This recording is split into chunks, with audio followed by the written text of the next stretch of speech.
नमस्ते दोस्तों, हमारे चैनल में आप सभी का स्वागत है।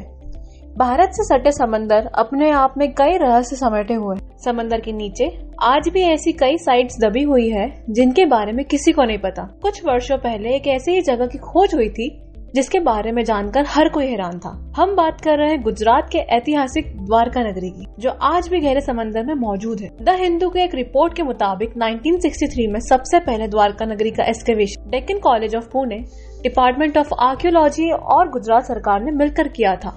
इस दौरान करीब 3000 साल पुराने बर्तन मिले थे। भारत में कृष्ण भगवान की महिमा के बारे में आखिर कौन नहीं जानता। सभी कृष्ण भगवान को द्वारकाधीश नाम से जानते हैं, परंतु ये द्वारका जो कृष्ण द्वारा बसाई गई थी, भगवान की होते हुए कैसे जलमग्न हो गई। गांधारी के श्राप के बाद आखिर क्या क्या हुआ कृष्ण की द्वारका में। महाभारत पर आधारित अधिकांश पौराणिक कथाओं की माने तो महाभारत के सभी घटनाओं के लिए भगवान श्री कृष्ण को ही जिम्मेदार माना गया है। उन्होंने ही धर्म की स्थापना के लिए महाभारत युद्ध को होने दिया था। गांधारी ने महाभारत युद्ध के बाद कृष्ण को श्राप दिया कि जैसा उनका कुल समाप्त हो गया, ऐसे ही कृष्ण का भी वंश उनके सामने समाप्त हो जाएगा और वे बस देखते रह जाएंगे। उनकी पूरी द्वारका नगरी उन्हीं के सामने समुद्र में डूब जाएगी और यादव वंश का पूरा नाश हो जाएगा। भगवान श्री कृष्ण को श्राप देने के बाद माता गांधारी की आंखें बंद हो गई और क्रोध की अग्नि भी शांत हो। वह भगवान श्री कृष्ण के कदमों में जा गिरी। श्री कृष्ण ने मुस्कुराते हुए गांधारी को उठाया और कहा, माता, मुझे आपसे इसी आशीर्वाद की प्रतीक्षा थी।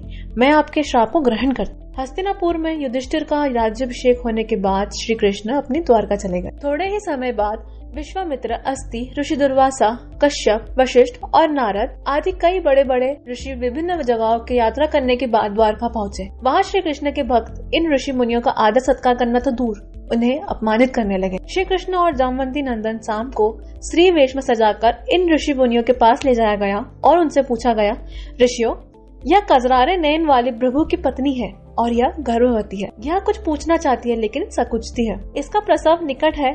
आप तो सर्वज्ञ है, बताइए यह कन्या जनेगी या पुत्र। ऋषियों से मजाक करने पर उन्हें क्रोध आ गया और वे बोले, श्री कृष्ण का पुत्र साम, वृष्णि और अर्धवंशी पुरुषों का नाश करने के लिए लोहे का एक विशाल मुसल उत्पन्न करेगा। केवल बलराम और श्री कृष्ण पर उसका वश नहीं चलेगा। बलराम जी स्वयं ही अपने शरीर का परित्याग करके समुद्र में प्रवेश कर जाएंगे और श्री कृष्ण जब भूमि पर शयन कर रहे होंगे, उस दौरान जरा नामक व्याध उन्हें अपने बाणों से बींध देगा। मुनियों की यह बात सुनकर वे सभी किशोर भयभीत हो गए और ऋषियों से क्षमा मांगी। उन्होंने तुरंत साम का पेट, जो गर्भवती दिखने के लिए बनाया गया था, उसे खोलकर देखा तो उसमें एक मुसल था। यादव और ज्यादा घबरा गए। उन्होंने यह बात राजा उग्रसेन सहित सभी को बताई। उग्रसेन ने मुसल का चूरा चूरा करवा दिया तथा उस चूरे व लोहे के छोटे टुकड़ों को समुद्र में फेंकवा दिया, जिससे कि ऋषियों की भविष्यवाणी सही नहीं हो। इस घटना के बाद द्वारका के यादव सब कुछ भूल गए, लेकिन जिस लोहे के टुकड़े को समुद्र में फेंका गया था उसे एक मछली निकल गई और चूरा लहरों के साथ समुद्र के किनारे आ गया। कुछ ही दिनों बाद एरक, जो कि एक प्रकार की घास है, उसके रूप में उग गया। मछुआरों ने उस मछली को पकड़ लिया। उसके पेट में जो लोहे का टुकड़ा था उसे जरा नामक व्याध ने अपनी बाण के नोक पर लगा लिया। द्वारका में मदिरा का सेवन करना प्रतिबंधित था, लेकिन महाभारत युद्ध के 36 साल बाद द्वारका के लोग इसका सेवन करने लगे। लोग संघर्षपूर्ण जीवन के जीने के बजाय धीरे धीरे विलासितापूर्ण जीवन का आनंद लेने लगे। गांधारी और ऋषियों के श्राप का असर यादव पर इस कदर हुआ कि उन्होंने भोग विलास के आगे अपने अच्छे आचरण, नैतिकता, अनुशासन और विनम्रता को त्याग दिया। एक बार यादव उत्सव के लिए समुद्र के किनारे इकट्ठा हुए। वह मदिरा पीकर झूम रहे थे और किसी बात पर आपस में लड़ने लगे। झगड़ा इतना बड़ा कि वह उग आई घास को उखाड़कर उसी से एक दूसरे को मारने लगे। उसी एरका घास से यदुवंशियों का नाश हो गया। हाथ में आते ही वह घास एक विशाल मुसल का रूप धारण कर लेती।